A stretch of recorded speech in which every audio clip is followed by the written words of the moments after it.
आप सभी भक्तों को राधे राधे। मैं पंडित गौरीशंकर आप सभी भक्तों का अपने यूट्यूब पर हार्दिक स्वागत अभिनंदन करता हूँ।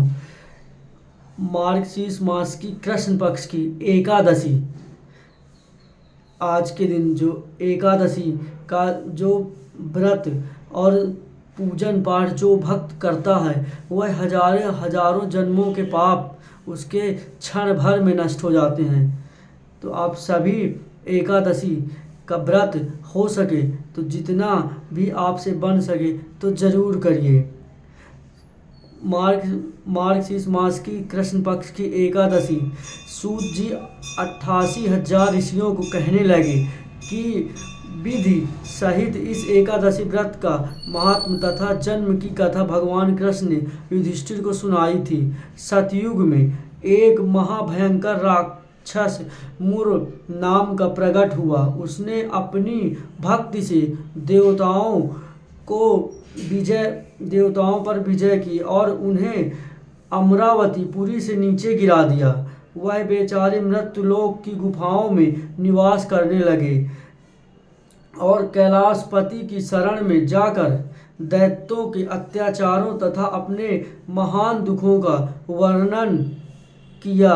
शंकर जी कहने लगे कि आप भगवान श्री हरि विष्णु की शरण में जाएं और भगवान शिव की आज्ञा सब देवता क्षीर सागर में गए, जहाँ शेष नाग की सैया में श्री हरि विष्णु भगवान शयन कर रहे थे। वेदों मंत्रों द्वारा स्तुति करके भगवान को प्रसन्न किया। तब प्रार्थना करके इंद्र कहने लगा, एक जंग नाम का दैत्य ब्रह्मावश से चंद्रवती नगरी में उत्पन्न हुआ। उसके पुत्र का नाम मुर है, यानी कि भगवान विष्णु से कह रहे कि वह राक्षस के बेटे का नाम मुर है।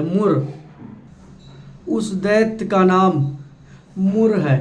उस मुर दैत्य ने हमें स्वर्ग से निकाल दिया। आप ही सूर्य बनकर जल का आकर्षण करते हैं, आप ही मेघ बनकर जल बरसाते हैं। ऐसा भगवान से इंद्र कहने लगे। भूलोक के बड़े बड़े कर्मचारी देवता सब शरण बन चुके हैं आपके, अतः आप बालशील दैत्य को मारकर हमारा दुख दूर कीजिए। ऐसा भगवान से निवेदन करने लगे।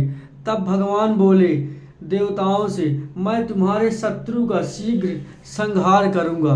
आप निश्चय होकर चंद्रवती नगरी में आप सभी भक्तों को मैं पंडित गौरीशंकर यह एकादशी की पावन व्रत कथा सुना रहा हूँ, तो आप सभी ध्यान पूर्वक सुनिएगा।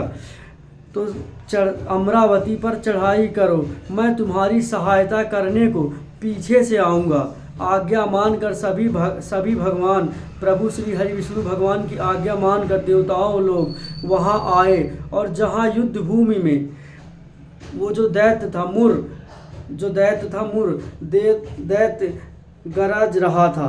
युद्ध प्रारंभ हुआ, परंतु मुर के सामने देवता घड़ी भर भी ठहर नहीं सके, यानी कि उस राक्षस के सामने भगवान एक क्षण भी इंद्र नहीं ठहर सका। तब भगवान विष्णु जी भी आ पहुँचे और सुदर्शन चक्र को आज्ञा दी कि शत्रुओं का संहार करो। चक्र ने चारों ओर सफाई कर दी। एक मुर दैत्य का सिर ना कट सका, यानी कि उस राक्षस का सिर ना काटकर और सभी को मृत्यु के धाम पहुंचा दिया, सभी असुरों को, और गदा उसकी गर्दन तोड़ सकी। भगवान ने सारंग धनुष हाथ में लिया। श्री हरि विष्णु भगवान ने सारंग धनुष अपने हाथ में लिया और बाणों द्वारा युद्ध प्रारंभ हुआ, परंतु शत्रु को मार ना सके, यानी कि श्री हरि विष्णु भी उस शत्रु को मार ना सके। अतः में कुश्ती करने लगे। हजारों वर्ष व्यतीत हो गए, यानी कि श्री हरि भगवान विष्णु का और उस दैत्य का कुश्ती युद्ध होने लगा, क्योंकि जब सुदर्शन चक्र फेल हो गया तब भगवान ने धनुष से युद्ध किया, धनुष बाण से, तब भी कुछ नहीं हो पाया। हजारों वर्ष युद्ध होने लगा। फिर कुश्ती पर हजारों वर्ष बीतने लगे और परंतु प्रभु का दानवबंध एक ने सफल नहीं हो पाया, यानी कि हजारों वर्ष बीत गए कुश्ती पर, फिर भी भगवान का युद्ध उससे कुश्ती भी सफल नहीं हुआ। प्रभु का शरीर कमल के समान कोमल तथा वह थक गए। भगवान का शरीर जो है कोमल और राक्षस का बहुत कठोर था। मूर्दैत्य पर्वत के समान कठोर था और श्री हरि विष्णु भगवान का जो शरीर था वो कोमल यानी कि बहुत ही मुलायम था। तब भगवान थक गए, मन में विश्राम की इच्छा उत्पन्न हुई, शत्रु को पीठ दिखाकर भाग चले। यानी भगवान को निंद्रा विश्राम की इच्छा हुई तो वह शत्रु को पीठ दिखाकर भाग चले। आपकी विश्राम भूमि बद्रिकाश्रम थी।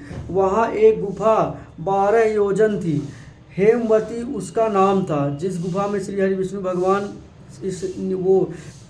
निवास उसमें गए यानी कि आराम करने के लिए, उस गुफा का नाम था हेमवती उस गुफा का नाम था। उसमें घुसकर सो गए।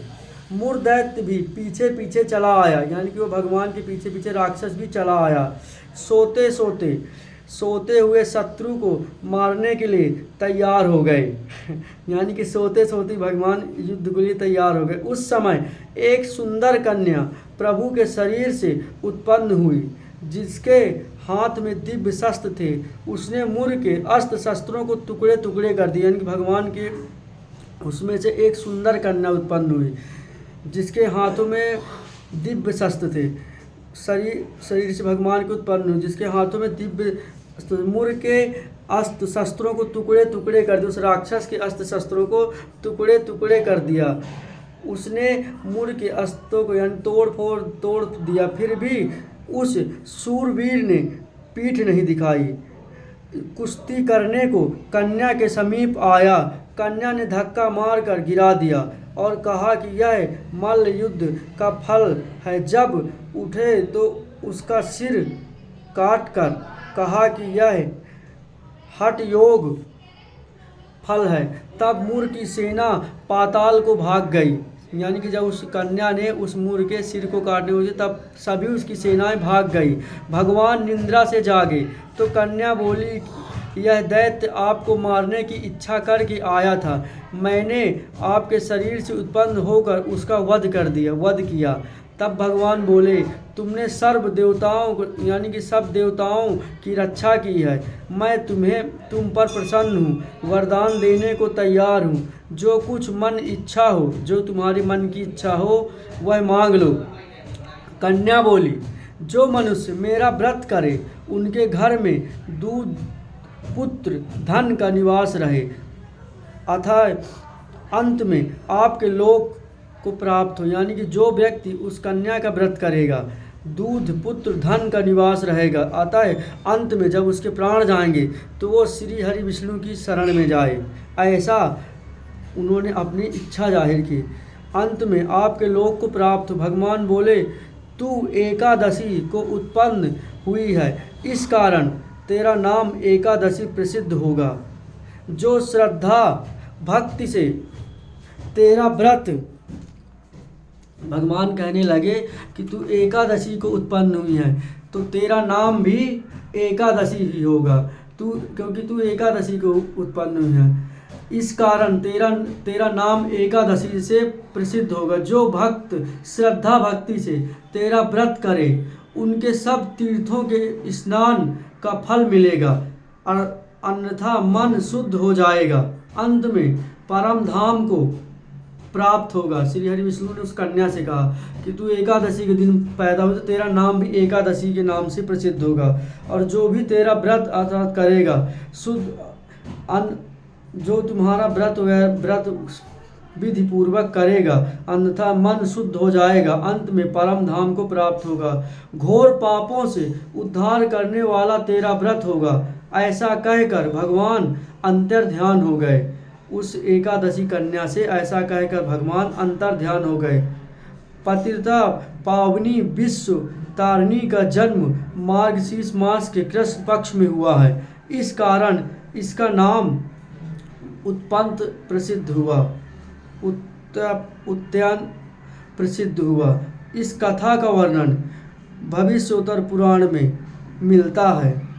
इसमें फलाहार इस कथा के बाद अपने व्रत में जो करते हैं तो इसमें गुड़ और बादाम का सागर होता है। कुट्टू के आटे की सामग्री दूध में मिलाकर मेवा और फल ले सकते हैं। इस व्रत में जो भी फलाहार में होता है इसमें गुड़ और बादाम का मिक्स करके जैसे हलवा बनता है उस प्रकार, और कुट्टू के आटे की सामग्री दूध मेवा फल में ले सकते हैं। तो यह कथा आप सभी भक्तजनों को एकादशी की अगर अच्छी लगे तो इस वीडियो को शेयर करें और चैनल को सब्सक्राइब करें। मैं पंडित गौरीशंकर आप सभी भक्तों का अपनी YouTube पर स्वागत अभिनंदन करता हूँ। मार्गशीर्ष मास की कृष्ण पक्ष की एकादशी की यह व्रत कथा थी, जो कि सूत जी ने 88,000 ऋषियों को कहने लगे कि विधि सहित इस एकादशी व्रत का महात्म कथा बहुत ही आपके लाभकारी होगा। इसलिए श्री हरि भगवान विष्णु जो इस व्रत को करता है और इस व्रत का विधि पूर्वक पालन करता है और मनवांछित फल की उसे प्राप्ति होती है, और लास्ट जब भी उसका अंतिम समय आता है तो वह श्री हरि विष्णु की शरण में जाता है। बोलिए वृंदावन बिहारी लाल की जय। जय जय श्री राधे, जय जय श्री राधे।